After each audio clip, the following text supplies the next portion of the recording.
Theni NRT சாலை தனியார் hotel கூட்ட அரங்கில் 21ஆம் தேதி இரவு 7 மணி அளவில் தமிழ்நாடு வணிகர் சங்கங்களின் பேரமைப்பின் தேனி மாவட்ட செயற்குழு கூட்டம் நடந்தது. தேனி மாவட்ட தமிழ்நாடு வணிகர் சங்கங்களின் பேரமைப்பின் மாவட்ட செயற்குழு கூட்டம் மாவட்ட தலைவர் செல்வகுமார் தலைமையில் தேனி என்ஆர்டி சாலையில் உள்ள தனியார் ஓட்டல் கூட்ட அரங்கில் நடந்தது. இந்த மாவட்ட செயற்குழு கூட்டத்திற்கு மாவட்ட செயலாளர் திருவரங்க பெருமாள் வரவேற்புரையாற்றினார். மாநில துணைத் தலைவர் பெருமாள் மற்றும் மாநில இணைச் செயலாளர் காளிமுத்து உள்ளிட்டோர் முன்னிலை வகித்தனர். தமிழ்நாடு வணிகர் சங்க பேரமைப்பின் மாவட்ட செயற்குழு கூட்டத்திற்கு மாநில தலைவர் விக்ரமராஜா சிறப்பு அழைப்பாளராக கலந்து கொண்டு சிறப்புரையாற்றினார்.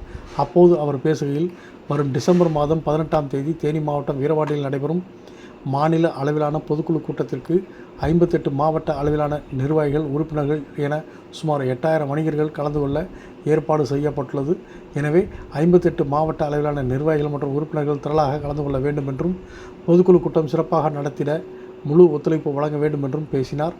இந்த மாவட்ட செயற்குழு கூட்டத்தில் எதிர்வரும் டிசம்பர் 18இல் தேனி மாவட்டம் வீரவாண்டியில் மாநில பொதுக்குழு கூட்டம் நடத்துவது என்றும், தேர்தல் முடிவுக்கு பின் மே மாதம் 5ஆம் தேதி மாநில மாநாடு நடத்துவது என்றும், அந்த மாநில மாநாடு எங்கு நடத்துவது என வருகின்ற டிசம்பர் 8ஆம் தேதி நடைபெறும் மாநில பொதுக்குழு கூட்டத்தில் முடிவு செய்வது எனும் தீர்மானிக்கப்பட்டது.